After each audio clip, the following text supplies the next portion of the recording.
Okay, so you know how we always ask you to send us stuff you think we should, take a look at? Well, you really outdid yourselves this time. Yeah, I mean, this address to Congress, wow. It's a lot.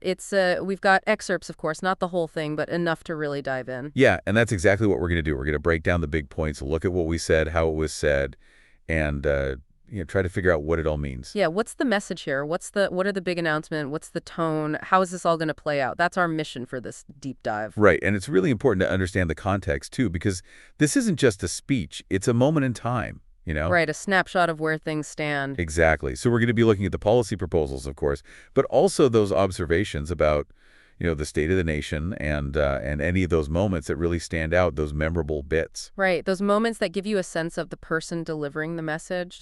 Exactly. So by the end of this, you should have a solid grasp of what was said and the potential implications, for the future. Okay, so let's jump right in. This thing starts off with a bang, America's back boom, right there in the first few lines, and then they double down and say we're entering a golden age. I mean, talk about setting the bar high. Yeah, it's bold. It's definitely meant to be optimistic, like a rallying cry. But, whether it lands or not really depends on whether people believe it. Right, like do they see the evidence for this golden age or does it feel out of touch? Exactly. It's all about perception and, backing it up with substance.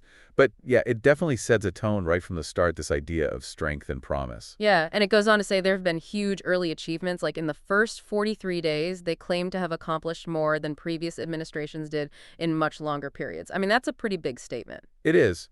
And it's all about creating this narrative of, immediate impact. Like we're not wasting any time things are happening. Yeah, momentum, action, results. Exactly. And by focusing on these early wins, they're basically saying, look, we're already delivering on our promises. Okay, so then there's this whole thread about national pride and optimism coming back. They talk about a surging American dream and this idea of America making a comeback, like a global comeback. It's a grand vision, very much tied to how they see the election results from November 5th. They're claiming a strong mandate of the voters, pointing to wins in swing states, the popular vote numbers, and a lot of Republican victories at the county level. So they're using those numbers to justify this optimistic outlook. Exactly. It's all about framing this as a national movement. And then there are these specific numbers, a 27-point swing in public opinion towards, the country heading in the right direction, and a 4-1-point jump in small business optimism after the election. Pretty striking numbers. Yeah, if those numbers are, based on solid research that is worth considering. But of course, polls and surveys, they can be influenced by lots of things. Right, like who they ask and when they ask them. Exactly. But in the context of this speech, they definitely support this idea that the nation is embracing this new direction. Okay, but it wasn't all sunshine and roses. There was this moment where a representative interrupted the speech and questioned this whole mandate thing. Oh, yeah, and that led to the Speaker of the House having to step in and restore order, even had to have someone removed. Which, it kind of reminds you that even with all this talk of unity, there's still a lot of division. Right, it's a reminder that this is a very polarized environment. Okay, so let's get into the policy specifics because there's a lot to unpack here. They claim to have taken action fast, nearly 100 executive orders and over 400 executive actions in the first 6 weeks. That's a lot. It is. It's definitely a lot of activity in a short amount of time. And they even compare it to George Washington's first month, trying to make that connection to a foundational moment in history. And for our listeners, executive orders are basically directives from the president about how the government should operate. Right, and executive actions are broader policy decisions. Right. So one of the first things they mention is the National Emergency Declaration at the southern border and sending in military and border patrol. Yeah, border security is definitely front and center. They're saying this has resulted in the lowest illegal border crossings ever, which is a huge claim. And they're directly contrasting this with the previous administration's border policies, saying they were weak and led to dangerous individuals being released. Right. It's a clear attempt to differentiate their approach and paint the previous one as ineffective and even risky. And they seem to be anticipating some pushback because they basically say even with these accomplishments, the Democrats won't be happy. Right. That's a way of preemptively dismissing any criticism as just partisan politics. Okay, so then they talk about these immediate freezes, federal hiring, new regulations, and foreign aid. Big moves, each with potentially major impacts. Freezing hiring can slow down or stop new initiatives and even affect how the government delivers services. And the freeze on regulations, that's a classic move to reduce government oversight. Right, and then the foreign aid freeze that could affect all sorts of international programs and relationships. So they're pulling back in a big way. Right, shifting priorities. And then there's this whole list of things. They're terminating the Green New Scam, they call it, and pulling out of the Paris Climate Accord, the World Health Organization, and the UN Women's Rights Council. Wow. Yeah, that's a big shift in how they're approaching global issues. And for those who might not know, the Paris Climate Accord is an international agreement to try to address climate change. Right. And by pulling out of these agreements, they're signaling a more America first approach, skepticism towards global cooperation. So domestically, they're ending the previous administration's environmental restrictions and the electric vehicle mandate. And they're ordering the elimination of 10 old regulations for every new one. That's a huge push for deregulation. And they're telling federal workers to get back to the office or risk being fired. Yeah, that's a big change, and it's going to have ripple effects on how the government works and on the lives of federal employees. They also talk about what they call weaponized government and government censorship, saying they've ended these practices and restored free speech. Right. This is about addressing concerns that government power was being used unfairly, to target certain people or suppress certain viewpoints. Right. So when we talk about weaponized government, we're talking about using government agencies for political gain or to attack opponents. Exactly. And government censorship is about the government trying to control what people can say or what information is available. Okay, so then there are these symbolic actions like making English the official language, renaming the Gulf of Mexico to the Gulf of America, and restoring the name Mount McKinley. Yeah, these might seem small, but they can be very powerful for certain groups. They can tap into feelings of national identity and cultural pride. Okay, so then there's a big one, the end of diversity, equity, and inclusion, or DEI policies across the board, government, private sector, military. They're emphasizing merit-based hiring and promotion, and they even cite a Supreme Court decision to back this up. Yeah, this is a big shift, and it's going to be controversial. For our listeners, DEI policies are generally about making sure people from different backgrounds have equal opportunities. Right, representation, fairness, all that. Exactly, but this move is about shifting the focus to individual qualifications over demographic factors. Okay, so then we get into education. They're taking critical race theory out of public schools and saying there are only two genders, male and female. Yeah, these are hot button issues for sure.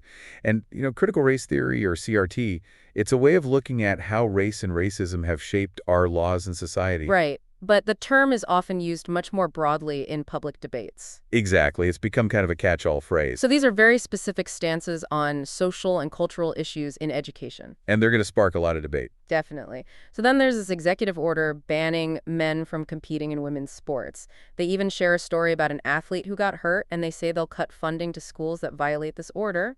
Yeah, this is a very specific focus on fairness in women's sports, and it's directly related to the debate about transgender athletes. Right. And using that story about the injured athlete is a way to make it more personal, to connect with people's emotions. Exactly. It puts a face on the issue. Okay, so now we're shifting to the economy. And they paint a pretty bleak picture saying they inherited an economic catastrophe and an inflation nightmare. They even say it might be the worst inflation ever. Yeah, they're really laying it on thick here. It's all about setting the stage for their economic policies and making the case that drastic action is needed. Right, like this is a crisis, we need to fix this now. Exactly. And the claim about the severity of inflation is a key part of that argument. They talk about trying to lower egg prices specifically, which is interesting, like they're trying to connect with everyday people's concerns. Yeah, it's a very relatable example. And they declare a national energy emergency and commit to more domestic drilling. Drill, baby, drill is the phrase they use.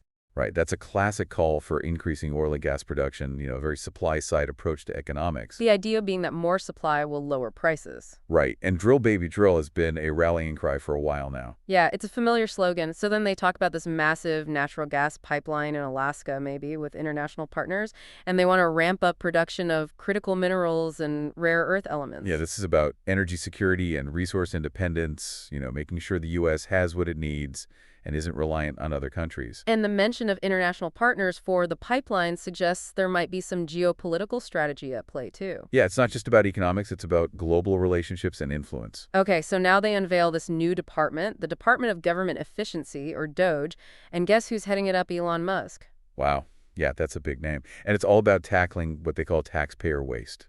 And then they go on this whole rant listing all these examples of wasteful spending, government programs both here and abroad. It's a long list. It is, and it's very specific. They're naming names and calling out particular expenditures that they see as unnecessary or ineffective. And by bringing in Elon Musk, they're tapping into his reputation as a business genius, someone who can get things done. Right, it's about credibility and optics. Okay, so then they claim to have found and recovered hundreds of billions of dollars in fraud. And they even allege that there's incompetence and maybe even fraud within Social Security. Yeah, that's a serious accusation. And they point to what they say are impossible numbers of very old people in government databases. Which, raises questions about how accurate those records are. Exactly, and it definitely suggests that further investigation is needed. So then they talk about balancing the federal budget, which they say hasn't been done in 24 years, and they propose this gold card idea. The gold card, yeah, that's an interesting one. It's basically a $5 million path to citizenship for successful job creators who would pay taxes and support college students. So it's like an investment visa, but with a hefty price tag. Right, it's a way to attract wealthy individuals who could boost the economy. Okay, so then they go on about the bureaucracy, saying that decades of growth have hurt our freedoms and our potential. Yeah, this is a common theme in certain political circles, this idea that the government has become too big and too powerful. Right, and they promise to drain the swamp, that familiar phrase. Which basically means getting rid of waste and corruption and streamlining the government. Okay, then they call on Congress to pass tax cut for everyone, including making the income tax cuts permanent. And they get specific no tax on tips over time or Social Security benefits. And tax-deductible interest payments on American-made car loans. So they're targeting specific groups and trying to incentivize certain behaviors like buying American cars. Exactly, and these tax cuts would have different effects depending on how much money people make. They also predict a boom in the auto industry thanks to the election and the tariffs. Right, and they want to cut taxes even more for domestic production and manufacturing. And then they talk about these reciprocal tariffs on goods from countries that have higher tariffs on U.S. products. So they're basically saying, we'll match your tariffs. You want to play that game, we'll play too. And they specifically mention the EU, China, Brazil, India, Mexico, Canada, a whole bunch of countries. It's more protectionist approach to trade, trying to shield American industries from foreign competition. And just to clarify for our listeners, a tariff is basically a tax on imported goods. Right, so it makes those goods more expensive. So they claim this tariff strategy will bring in trillions of dollars and create jobs. Which, economists debate how tariffs actually affect the economy. Right. Sometimes they can help domestic industries, but they can also raise prices for consumers. And they could lead to trade wars where countries keep raising tariffs on each other. They also bring up the trade deficits with Mexico and Canada, and they connect that to the fentanyl crisis, saying they're ending subsidies to those countries. So they're linking trade policy with national security concerns. But then they boast about all this new investment in America, $1.7 trillion since the election from companies like SoftBank, OpenOracle, Apple, Taiwan Semiconductor. Yeah, and they point out that this is happening without government funding, which is a dig at the CHIPS Act. Right. The CHIPS Act was supposed to boost domestic chip manufacturing with government incentives, but they're saying private investment is doing it better. So it's a bit of a, we don't need government intervention argument. And then they announce a new trade policy to help American farmers with tariffs on imported agricultural products. So they're looking out for specific industries. And they're putting a 25% tariff on foreign aluminum, copper, lumber, and steel for national security reasons. And they even bring out a steel worker to drive the point home. Yeah, that's a way to personalize the issue, to show the human impact of these policies. Okay, so now we get to border security and immigration. And they claim that 21 million people have poured into the U.S. in the past 4 years, including criminals. And they thank Border Patrol and ICE for removing these individuals. Yeah, those numbers are meant to emphasize the scale of the issue as they see it. Right, and thanking law enforcement is a way to show support for their tough stance on immigration. Okay, then they share this really sad story about Laken Riley, a nursing student who was murdered by someone they describe as an illegal alien. And they bring out Laken's mother and sister, which is, really emotional. Yeah, they're using these personal stories to connect with people's feelings and to justify their policies. And they say the first bill they signed was the Laken-Riley Act, which requires the detention of dangerous criminal aliens. So they're showing that they're taking action and based on these tragedies. And they repeat the claim about the biggest border crackdown ever, resulting in record-low illegal crossings. They really want to hammer that point home. And they criticize the previous administration for flying undocumented immigrants around the country, saying it overwhelmed communities. Right. It's all about contrasting their approach with what they see as a failed policy. Then they share another tragic story about Alexis Nungaray and her 12-year-old daughter Jocelyn, who were also murdered, allegedly, by illegal aliens. Again, a very emotional appeal. And they say they're renaming a wildlife refuge in Jocelyn's memory. So they're using symbols and memorials to keep these stories in the public consciousness. And they designate the Tren de Aragua gang, which was linked to these murders along with MS-13 and Mexican drug cartels, as foreign terrorist organizations. So they're escalating the fight against these groups. And they bring out a Border Patrol agent to show that this is about real people doing doing dangerous work. And they claim that Mexico handed over 29 cartel leaders because of the tariffs. Which is interesting if true. It suggests that they're using economic pressure to get cooperation on security issues. And they want Mexico and Canada to do more to stop fentanyl coming into the U.S. Yeah, that's a major concern. And then they ask Congress for money for what they call the biggest deportation operation in American history, bigger than Eisenhower's. So they're really going all in on immigration enforcement. Okay, so then they talk about law and order within the U.S. They say the justice system has been turned upside down by radical left lunatics and that it's being used against political opponents. Strong words, and they promise to restore fairness and support the police. And they tell the story of NYPD officer Jonathan Biller, who was murdered allegedly by a criminal with a long rap sheet. And they bring out his widow. Yeah, very powerful imagery. And they announce an executive order requiring the death penalty for anyone who kills a police officer. And they want Congress to pass a law making it permanent. So they're taking a very tough stance on crime. And they want to protect the police. And then they do this heartwarming thing. They'd introduce DJ Daniel, a 13-year-old with brain cancer who wants to be a police officer. And they make him an honorary Secret Service agent. Aw, that's sweet. It's a nice human touch in the middle of all this serious policy talk. Okay, so now we get to health and family issues. They're creating a new presidential commission to make America healthy again, headed by Robert F. Kennedy Jr. And they're focused on getting rid of toxins in the environment and our food and keeping kids healthy. And they express concern about the rise in autism rates. Which is a topic that a lot of people are worried about. Then they share the story of January Littlejohn, whose daughter's school allegedly hid her social gender transition from her. And they bring January out on stage. And they announce an executive order banning schools from teaching kids about transgender ideology. And they're cutting funding to places that do gender-affirming surgeries or hormone treatments on minors. So they're taking a very clear stance on this issue. And they call on Congress to make it illegal to provide gender-affirming care to kids, saying no child is trapped in the wrong body. So they're really drawing a line in the sand. And they say they're getting rid of wellness in schools, the military, and society as a whole. So they're really targeting what they see as a harmful ideology. But then they have some good news. They say the Army had its best recruiting month in 15 years. And all the branches are doing well. And they bring out Jason Hartley, a young man who just got accepted to West Point and whose family has a long history of military service. So they're showing that patriotism and service are still alive and well. Okay, so now we get to national security and foreign policy.